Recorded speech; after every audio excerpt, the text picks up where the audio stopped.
Kalau kita ingin menjadi pendidik, maka siapkan diri Anda untuk menjadi contoh. Jadi contoh pada keseharian, bagaimana Anda bertutur kata, bagaimana Anda berperilaku, itu akan menjadi model bagi murid-murid Anda. Ketemu lagi dengan podcast PBSI Teman Seia Sekita.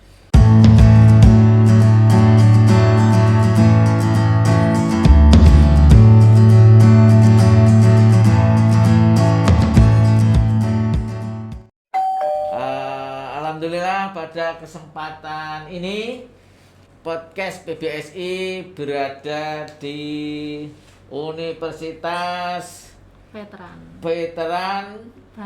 Bangun Nusantara Sukoharjo atau Univet Bantara Sukoharjo. Jadi podcast PBSI pada kesempatan ini berada di wilayah Sukoharjo, Jawa Tengah ya. Sukoharjo Makmur. Sukoharjo Makmur ya, Sukoharjo yang selalu sejahtera. Iya. Ya. Amin. Dengan ibu kita yaitu Ibu Rektor Univet Sukoharjo. Ini saya kenalkan beliau adalah Dr. Farida Nugraheni M.Hum. Beliau secara akademik S1 ditempuh di UNS, FKIP. Ya, di FKIP UNS, kemudian S2-nya juga di UNS. FKIP UNS ya Bu ya. Program Pasca Sarjana. Ya, program Pasca Sarjana di UNS dan S3-nya di Bahasa Indonesia juga di UNS. Yang dekat rumah. Iya. Beliau ini setia dengan UNS. Iya. Sambil ngomong anak. Iya. Secara geografis karena dekat dengan rumah beliau. Dan beliau ini merupakan doktor kelima UNS ya Bu ya. Iya, betul. Iya. Dokter yang kelima. Jadi termasuk dokter senior ini, dokter senior. Dan bidang keahlian beliau adalah pengajaran bahasa dan sastra Indonesia Bu ya. Betul. Iya. Baik Bu, silahkan menyapa kepada pemirsa PBSI Bu Farida. Assalamualaikum warahmatullahi wabarakatuh. Waalaikumsalam warahmatullahi wabarakatuh. Bahagia sekali hari ini saya diberi kehormatan, kesempatan untuk ketemu dengan keluarga besar PBSI Universitas Muria Kudus, Muria Kudus ya, atau UMK. UMK, nama yang sangat harum, sering saya dengar. Dan saya sebenarnya ingin sekali bisa ke sana, nanti bisa diundang. Ya, sangat terbuka Bu. Iya, terima kasih biar kita bisa bersilaturahim dan syukur-syukur kita bisa bekerja sama Bapak ya. Menjalin kerjasama nanti. Buat MOU, apalagi berkaitan dengan MBKM ini. Iya, betul. Selamat bertemu, selamat berkenalan dengan saya. Semoga silaturahim kita bisa membawa berkah untuk semuanya. Ya, terima kasih Bu Farida. Ini sebagai generasi Kartini. Meneruskan api Kartini karena beliau seorang wanita dan nomor 1 di Univet Sukoharjo. Dan tidak hanya sebagai rektor, beliau ini juga menjabat sebagai direktur pasca di Univet juga ya. Untuk sementara. Jadi ini beliau ini kiri kanannya dipenuhi dengan jabatan. Karena rektornya masih sementara. Iya. Baik, dan ini beliau di dalam proses untuk mengurus guru besar. Saya doakan semoga beliau cepat SK-nya turun Bu ya. Nanti jangan lupa nanti kalau SK turun saya diundang untuk makan-makan. Dengan senang hati Pak. Dengan senang hati. Baik Bu Farida, sesuai dengan pakar panjenengan dalam pengajaran bahasa dan sastra Indonesia ini, kita ini podcast akan berbincang-bincang seputar kepakaran panjenengan yang insya Allah akan mengantarkan menjadi guru besar ya. Amin. Amin. Ini Bu Farida mungkin perlu dijelaskan kepada pemirsa setia podcast PBSI UMK Teman Seia Sekita. Ini problema pengajaran bahasa dan sastra Indonesia sekarang ini gimana kalau menurut panjenengan Bu? Baik, terima kasih ya Pak ya.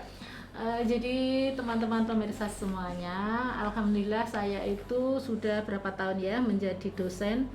Dulu waktu menjadi dosen pertama itu tahun 88. Saya masih jadi dosen tetap yayasan di Universitas Muhammadiyah Surakarta. waktu itu masih sangat muda, baru lulus S1 ya, belum lulus saja sudah didatangi dekannya ya, karena waktu itu dosen masih susah gitu ya. Jadi tidak banyak mahasiswa yang berprestasi sehingga yang kelihatan yang bisa nulis skripsi pun kan hanya beberapa pada waktu itu.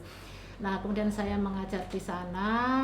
Dalam perjalanannya saya diberi kesempatan oleh Allah menjadi PNS. Maka saya sekarang di sini. Jadi terus mendaftar PNS yang saya awali dengan menjadi guru di SMA 8 Surakarta. Jadi pernah sebagai saya guru 5 juga tahun ya? menjadi guru 5 tahun, PNS ya. Kemudian saya punya kesempatan sekolah S2.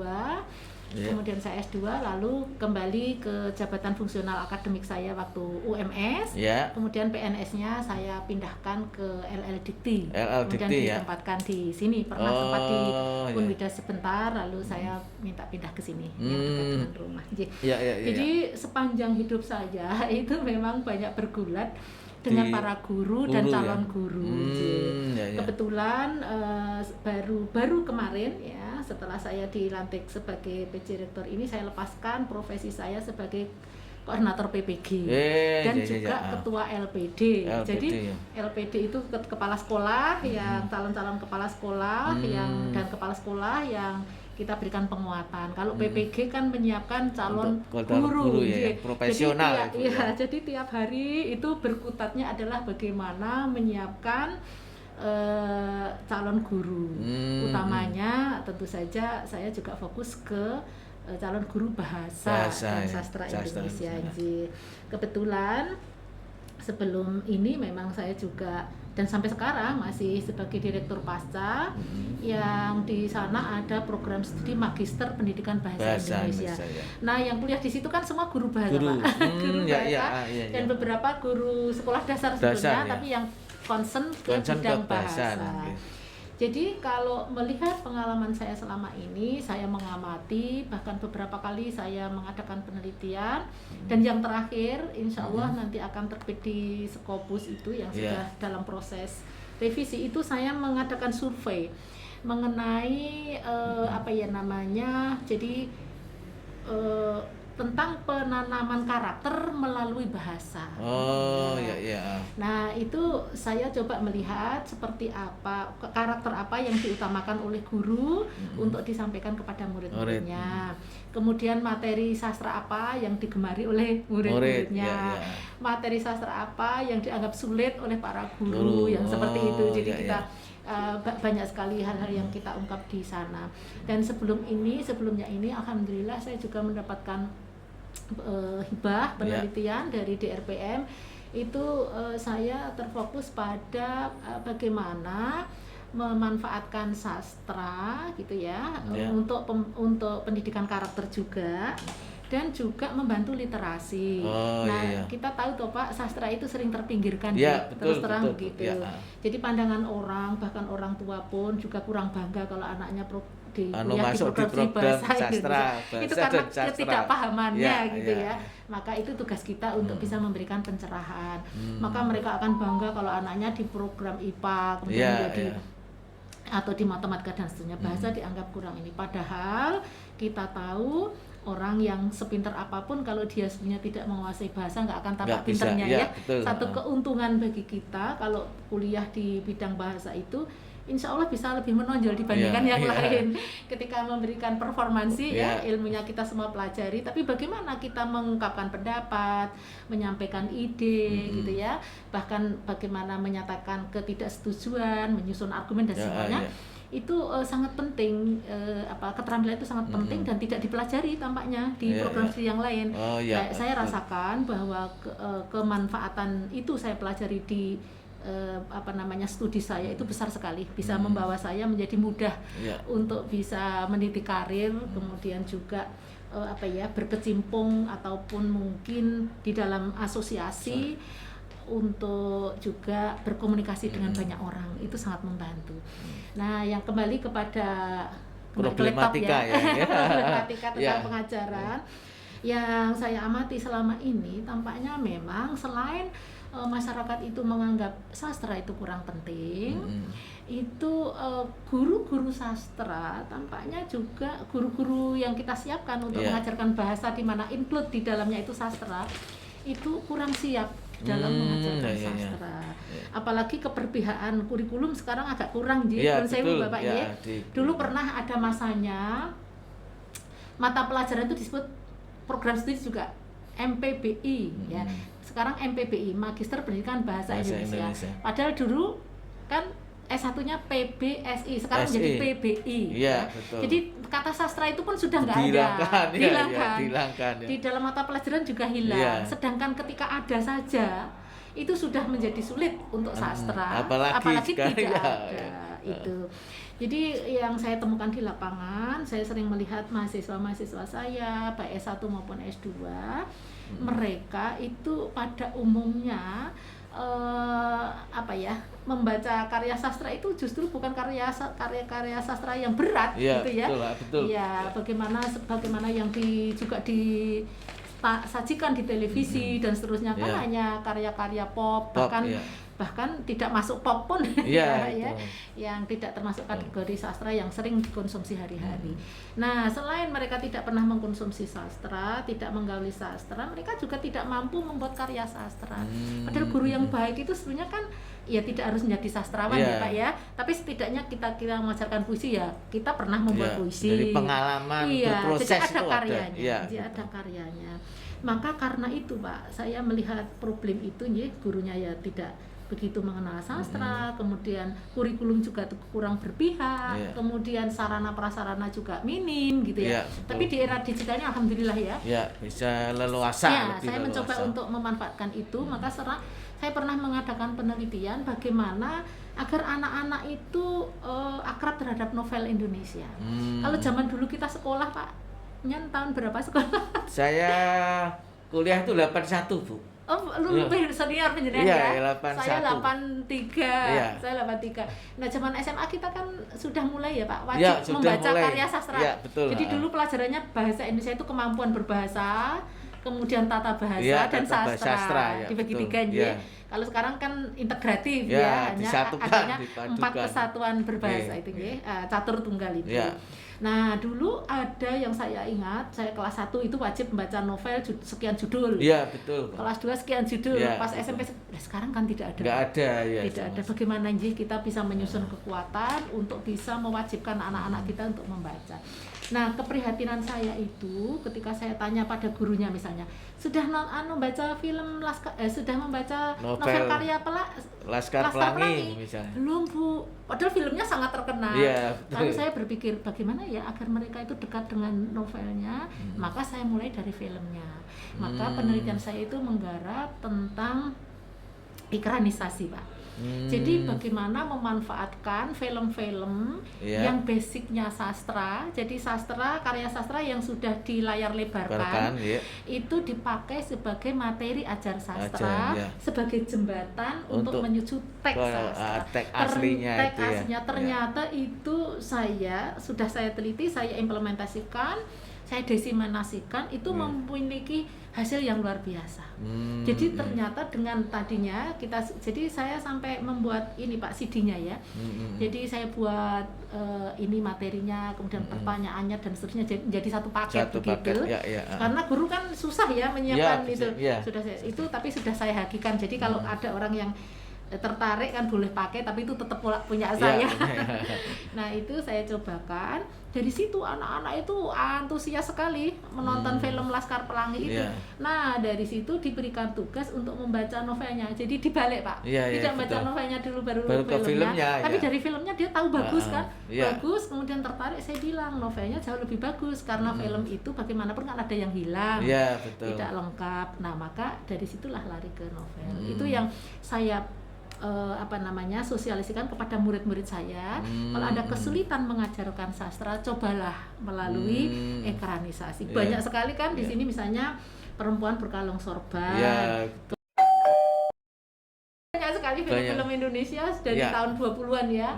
Itu sampai sekarang yang diangkat dari karya sastra. Karya sastra. Baik yang pop maupun yang enggak. Iya. Seperti Cinta Duku di Kampus Biru itu kan juga Iya, pop dari ya. seperti Itu juga. Roro Mendut Iya, yang punya Roma banyak Mangun sekali, itu banyak misalnya gitu. Nah, itu kalau film diangkat dari karya sastra pada umumnya kan memang indahnya sudah ketemu dulu. Iya, Pak. betul ya. Beda sekali kan dengan tayangan-tayangan sinetron Iya, yang ada betul. di Kejar Tayang Kejar, apalagi ya, ya, itu, sama iya. sekali tidak ada edukasinya, iya. Dari tidak sisi mendidik, tidak estetika edukatifnya juga kurang itu. Jadi unsur-unsur sastranya nggak ada, lebih pada komersil Iya, gitu. betul. Nah, maka kalau akan menjadikan itu padahal itu yang dikonsumsi anak-anak sehari-hari itu rasanya kurang pas. Maka saya mengarahkan kepada ekranisasi tadi, Pak. Jadi Bu ya, artinya bagaimana problema yang di lapangan itulah yang harus diurai ya, diurai. Iya. Bagaimana anak-anak diajak untuk yang Kita sederhana dekatkan. dulu ya, yang Iya. senang dulu, nanti baru masuk ke yang karena seperti level mengurai berikutnya. benang ruwet ya, Iya, Pak. Kita harus betul lah. mulai dari mana nih? Kalau kita wajibkan membaca, lihat novel segitu, tambah lagi, tambah nggak mau, tambah Iya, iya, males gitu. iya, gitu, Maka ya. kita pancing dengan nih filmnya gitu gitu. ya. Kita nonton bareng, jadi nobar di kelas, terus dari situ nanti kita pancing dengan pertanyaan-pertanyaan Iya. dan seterusnya dan seterusnya. Nah, nanti diberi tugas lanjutan, proyeknya adalah membaca novelnya novelnya secara itu. bersama-sama. Iya. Kalau dulu sering problemnya ketika saya sedang mengambil disertasi, Pak, itu Iya. pada tahun 2008 kan belum era digital seperti Iya, ini, iya, nggih, masih betul. awal-awalnya kurikulum KBK itu. ya. Itu ya saya mencoba untuk mendekatkan jembatan itu dengan sinopsis saja begitu. Belum banyak iya, iya. terlalu banyak gimana ya, mau menyuguhkan filmnya di kelas kan juga belum bisa, karena belum ada. Iya.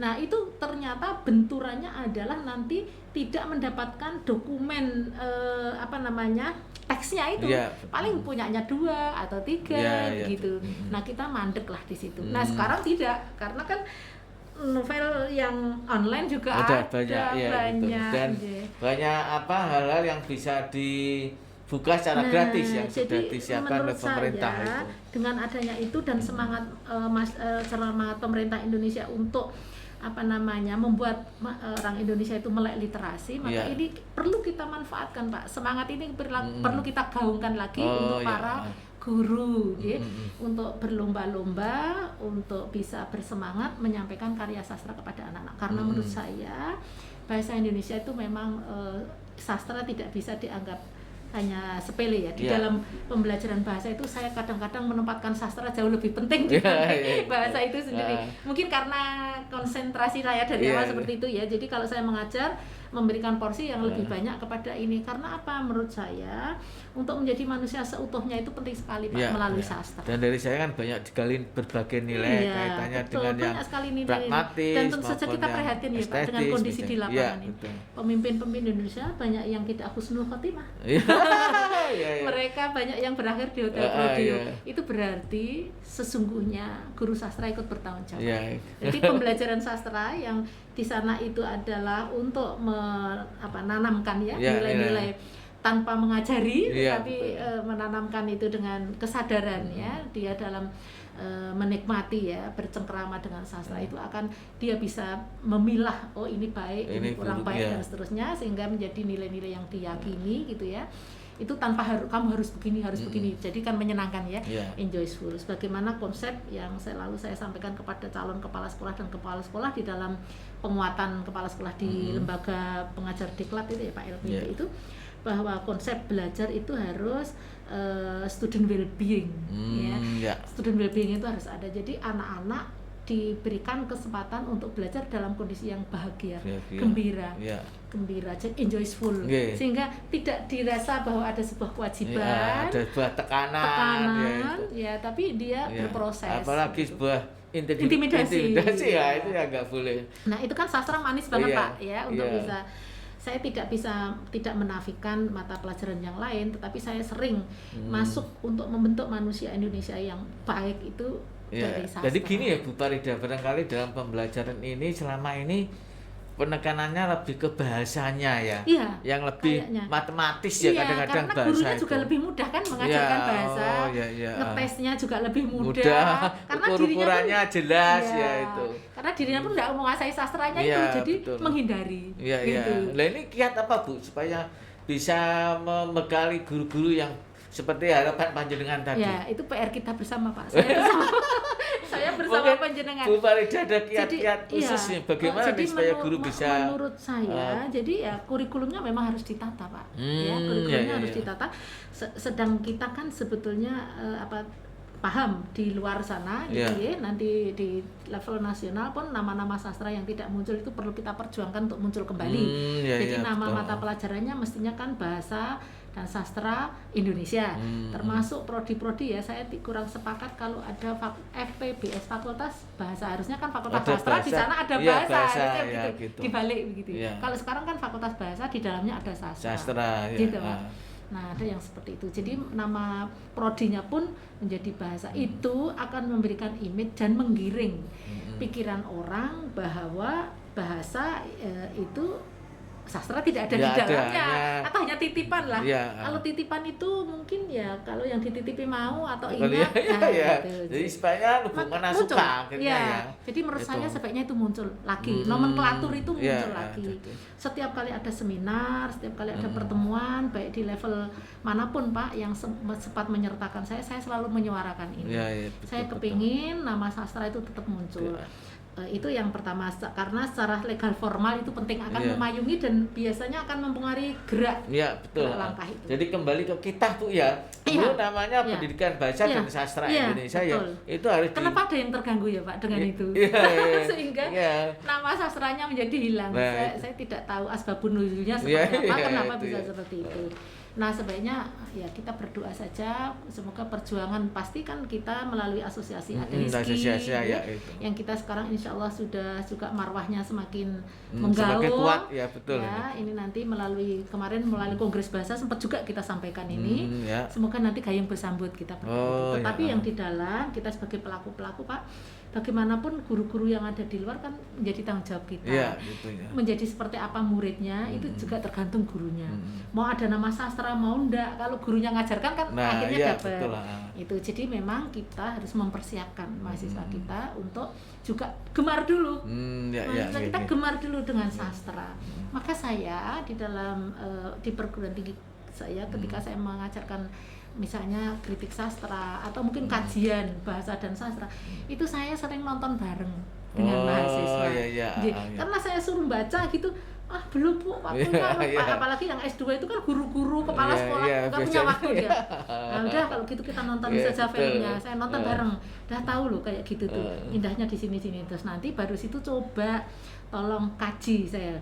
Dikaji antara film dari novelnya ke film, Ke apa film. yang Iya. apa perbedaannya Iya, saya gitu. gitu. Persamaannya apa? Terus bagaimana mengcovernya. Jadi kan kadang-kadang ada tokoh yang tidak diceritakan, Iya, ada. iya. Nah, dari situ otomatis dia kan harus baca Pak. Iya. Tapi setiap kali saya mulai silahkan baca itu gagal terus. Iya, Jadi iya. ini barangkali Iya, trik betul. saya. Iya. Mungkin kalau ada teman-teman yang tertarik silahkan.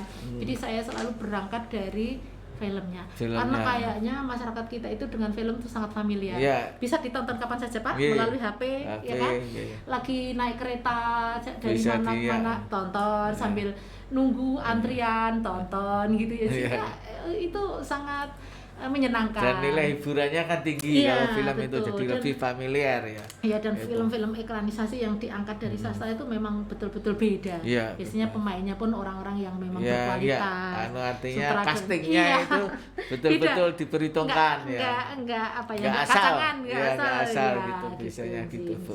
Begitu. Terus ini Bu Farida, atau mungkin apa ya, pemerintah perlu membuat kebijakan yang lebih apa ya, yang lebih menguntungkan dalam Ya, tanda lebih petik. mendukung Ya, ya, lebih Pak, mendukung ya. gitu Kalau ya. menguntungkan dikira kita bagaimana Iya, protes gimana gitu ya. ya? Tapi sebenarnya yang kita merasa kurang didukung untuk ya. sastra, merasa kurang ditonjolkan lah Iya. gitu ya. Karena di Indonesia itu sering apa-apa ya legal formalnya itu memang harus ini ya. Kalau tidak, nah itu menurut saya tetap Iya. perlu Pak. Sehingga kemudian juga gini Pak, di perguruan tinggi itu kan ada otonomi ya. Iya, betul. Meskipun kita CP-nya jelas di seluruh Indonesia itu sudah ditentukan ya. Ada rambu-rambunya lah, misalnya level 6 S1, level 7 Iya. PPG ya. profesi kan. Level 8 S2, 9 S3 sudah ada kan pedomannya. Bahkan kita kalau bahasa itu sudah ada konsorsiumnya, kita buat sama-sama. Tetapi sesungguhnya implementasinya di lapangan boleh jadi menjadi berbeda, gitu. Betul, tergantung betul. pada goodwill dari penyelenggara masing-masing. Ya, bayangkan kalau penyelenggaranya misalnya direkturnya, kaprodinya, gitu, punya konsen ke sana, itu pasti Pak, itu tetap akan saya jadikan apa murid saya itu kan bergantung pada decision makernya juga gitu. Jadi perlu sekali kita, makanya orang-orang yang punya concern ke sana itu memiliki tempat supaya bisa mengambil keputusan itu penting. Kadang-kadang kalau sebagai akademisi ya paling enak itu kan sebenarnya jadi dosen akademisi itu waktunya longgar buat penelitian tuh duitnya banyak kan, menyenangkan, duitnya banyak. Tapi kalau sudah terjebak struktural kayak gini, masya Allah, waktunya habis, tersita, badannya lelah, yang dipikirkan banyak. Tapi ya kalau ini amanah bagaimana lagi? Kalau saya sedapat mungkin di dalam hidup saya menghindari itu Pak, tapi kebetulan selalu dikejar-kejar itu. Sepanjang perjalanan saya memang selalu kalau saya menjabat itu diminta Pak. Belum pernah, alhamdulillah ya belum pernah minta jabatan, dan biasanya saya menolak. Kalau amanah kan sulit ditolak Bu ya itu. Biasanya saya menolak. Ini pun saya juga sangat menolak. Tapi beda lagi keinginan yang berkepentingan. Mungkin ya ketika saya melihat mungkin ini ya sudahlah saya terima sebagai ladang ibadah gitu ya. Tapi sebetulnya kalau dilihat dari happy-nya itu saya kehilangan waktu yang banyak yang menyenangkan. Gitu Pak. Saya bisa lebih melompat lebih tinggi, berjalan lebih kencang yang berkaitan dengan concern keilmuan saya gitu. Tapi kalau begini ya seperti itu, maka tapi saya ambil sisi positifnya Bapak, bahwa kalau jadi pimpinan bisa mengambil kebijakan yang bisa mewarnai itu. Maka itu saya manfaatkan itu jadi satu sisi mungkin untuk kita pribadi kurang, tapi di sisi lain kita bisa lebih bisa ada ideologinya bisa disampaikan gitu bisa jadi mimpi-mimpi yang kadang-kadang kita suarakan itu hilang begitu saja, tapi setidaknya dimulai dari tempatnya sendiri gitu ya.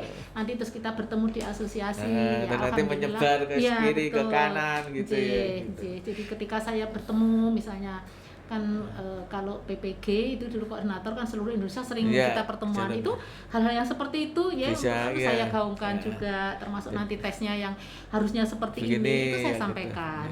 Kemudian kalau kita di organisasi kan ada HISKI, kita melalui HISKI itu. Kalau MLI memang saya menjadi anggota tapi tidak terlalu aktif. Lebih ke aktif ke HISKI-nya karena memang saya jarang melakukan penelitian kebahasaan dan saya memang tidak begitu menguasai itu karena sejak S1, S2, S3 itu yang saya ambil pengajaran sastra sih. Lah ini Bu Farida, kaitannya dengan karakteristik pengajaran, apakah nanti seorang guru harus tahu cakupan lingkupnya, karakteristiknya harus begini, nanti yang dosen begini, menurut panjenengan gimana ini?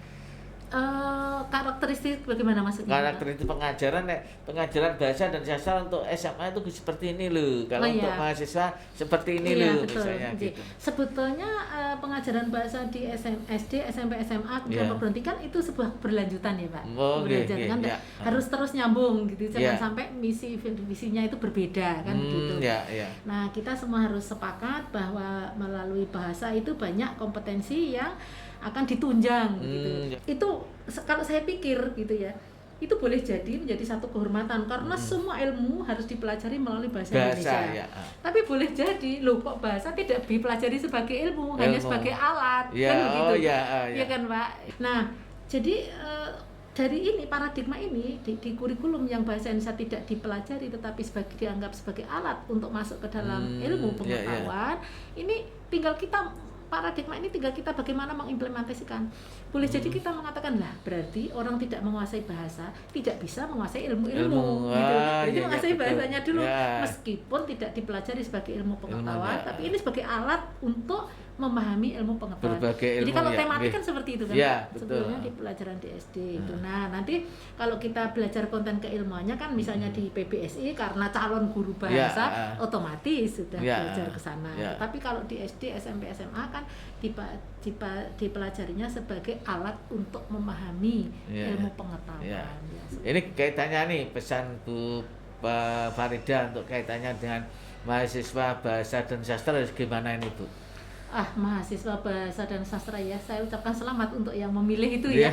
Satu kemenangan menurut saya ya.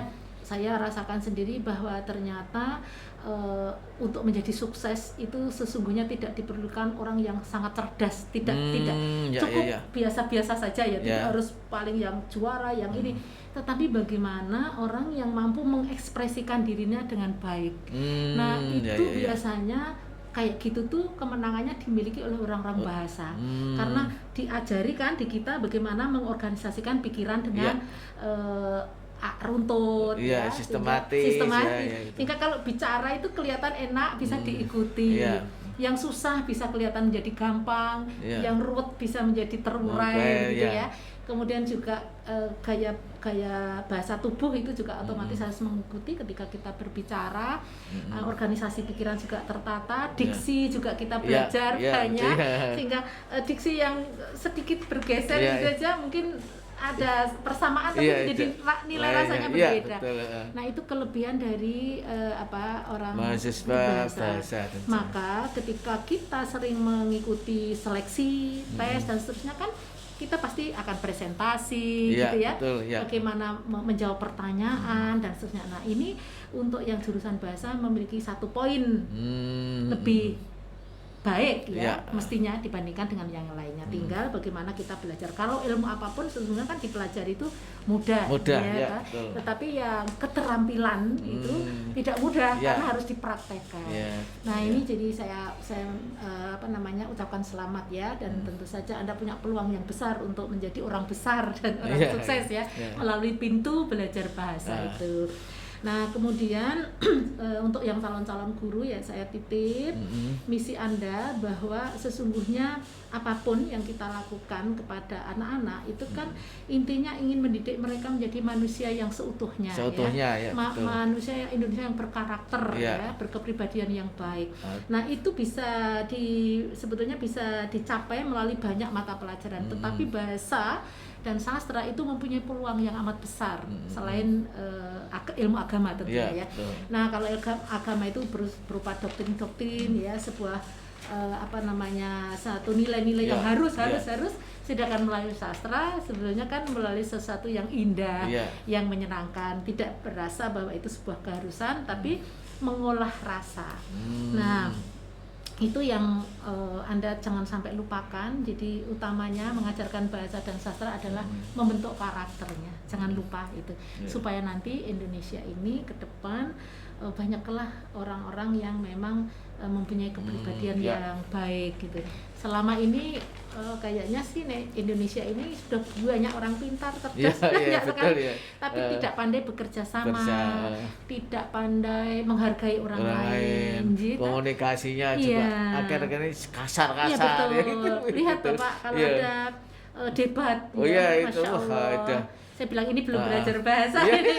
Ya, saya ada reporter di televisi Bapak mewawancarai Sultan. Sultan jadi Raja Jogja. Beliau kan masih berkuasa masih ini sangat terhormat tentunya. Tapi mengatakan bagaimana pendapat Anda? Astagfirullah. Harusnya kan bagaimana Bapak atau Sultan atau bagaimana? Saya risih Pak mendengarnya terus. Apakah Anda juga setuju? Aduh, Masya Allah. Etika komunikasi itu yang sudah seperti itu, tolong itu mengajarkan bahasa dan sastra itu lebih pada membentuk supaya menjadi orang yang santun, menghargai orang lain, pandai memilih kata-kata untuk bisa mengekspresikan ide dan pikirannya, yang orang mendengar itu tidak akan miss, tidak akan tersinggung, nyaman dengarkan itu. Jadi lebih kita sering melihat pemimpin yang diterima kan orang-orang yang pandai juga berkomunikasi yang menyampaikan kata-katanya yang tidak menyakiti hati orang. Nah itu tidak banyak. Ini Bu Farida, kalau kaitannya dengan tadi sudah disinggung guru-guru berkaitan dengan penguasaan materi bahasa dan sastra, ini apa yang perlu Bu Farida disampaikan ke guru-guru supaya memang nanti harapan panjenengan sehingga guru betul memang menguasai sehingga siswa menjadi senang Iya, gitu. betul Bapak. Jadi memang untuk orang berperformansi yang baik ya, penampilan baik menjadi guru yang samapta, guru yang memesona gitu ya. Itu kan dimulai dari satu hal, yaitu dia menguasai materi. Kalau dia nggak menguasai materinya, nggak mungkin dia bisa menampilkan dirinya dengan baik. Jadi sangat penting ya, itu. Jadi pertama menguasai materi. Jadi kalau dia mengajarkan bahasa ya dia harus belajar tentang bahasa itu sendiri dan mempraktekkan menggunakan bahasa yang baik. Untuk yang sastra juga demikian. Maka sastra sering dihindari karena memang banyak guru kita mempraktekkan bahasa tetapi tidak di sastranya itu, tidak termasuk juga mencoba membuat dan seterusnya ya, karena bagaimanapun itu mesti harus mencoba seperti apa kualitasnya, juga mencoba supaya bisa merasakan kira-kira kesulitan anak-anak dalam melahirkan ini. Saya pun juga mencoba loh, jadi rasa membuat puisi, membuat tinggi novel, mencoba meskipun gitu. Saya yakin tidak layak tayang. Tapi kalau puisi saya berani ada beberapa yang saya terbitkan bareng-bareng gitu. Tapi kalau novel, drama gitu enggak lah. Tapi saya dalam satu contoh gitu ya untuk bagaimana mengajari calon-calon guru untuk mampu membuat itu saya itu. Jadi penguasaan materi ya Pak itu. Jadi untuk para guru ini, terutama calon guru, penguasaan materi sebagaimana pesan Ibu Rektor Univet, Ibu Dr. Parida Nugraheni M.Hum, penguasaan materi sangat penting. Sehingga ngajarnya itu juga akan semakin mantap gitu. Performansinya bagus. Baik Bu Parida, ini sapaan akrab dari Ibu Dr. Parida Nugraheni M.Hum selaku orang nomor 1 di Univet. Tanpa terasa kita sudah melebihi perjanjian kita Bu. Terasa ya Pak. Tanpa terasa, jadi Bu, saya mewakili kru dan Prodi PBSI Universitas Muria Kudus mengucapkan terima kasih sekali karena panjenengan sudah menyediakan waktu dan berdialog panjang nih ya. Sekali lagi ini satu kehormatan bagi kami sudah diterima di ruang rektorat dengan bunga apa nih, pink Ibu ya? Iya, ungu. Bunga ungu ini melambangkan apa Bu? Iya, saya suka warna ungu aja. Jadi di sini sampai kalau ada pakai kostum ungu sudah bilang Bu Ida. Iya, gitu ya. Jadi, karena seringnya saya pakai ungu. Dan ini juga menggambarkan Bu Ida ketika berdialog selalu berbunga-bunga. Jadi ternyata ada sematiknya ini. Ada sematiknya ini gitu. Jadi sekali lagi Bu Parida, suatu kehormatan dari kami karena telah diterima di ruang panjenengan untuk berdialog berkaitan dengan pengajaran bahasa dan sastra Indonesia. Dan kami berharap kalau sekali waktu atau berwaktu-waktu berkali-kali nanti bisa bersilaturahmi di Kudus Bu. Insya Allah Pak, insya Allah. Gitu nanti, dan ini di penghujung dialog kita mungkin ada sesuatu yang ingin panjenengan sampaikan kepada pemirsa setia podcast PBSI, teman seia sekitar. Monggo Bu. Terima kasih. Pesan terakhir saya, jangan berhenti belajar, jangan cepat puas gitu ya. Kita harus menjadi pribadi yang lebih baik di hari kemudian. Kemudian kalau kita ingin menjadi pendidik, maka siapkan diri Anda untuk menjadi contoh. Jadi contoh pada keseharian, bagaimana Anda bertutur kata, bagaimana Anda berperilaku, itu akan menjadi model bagi murid-murid Anda. Insya Allah ketika Anda menjadi orang baik, Anda akan mudah menularkan virus-virus baik itu kepada siapapun, orang-orang yang ada di lingkungan Anda ataupun murid-murid Anda. Insya Allah semuanya bisa menjadi baik jika dimulai dari diri kita yang baik. Amin. Baik pemirsa podcast PBSI, teman seia sekitar, dialog kita dengan Ibu Dr. Parida Nugraheni M.Hum, Rektor Universitas Veteran Bangun Sukoharjo, yaitu Bangun Nusantara. Ya, universitas lengkapnya Universitas Veteran Bangun Nusantara Sukoharjo. Sudah sampai ke batas waktu. Insya Allah akan ketemu dengan podcast PBSI, teman seia sekitar di lain topik pembahasan dengan figur-figur, dengan narasumber sebagaimana kali ini sudah pemirsa saksikan, yaitu Ibu Dr. Farida Nugraheni MHum yang sangat-sangat familiar. Sekali lagi terima kasih. Sukses selalu Bapak. Ya, pangestunya Salam Bu. untuk semuanya. Ya, Bu Farida. Selamat berjumpa pada podcast PPSI Teman CIA Sekitar di lain Kesempatan.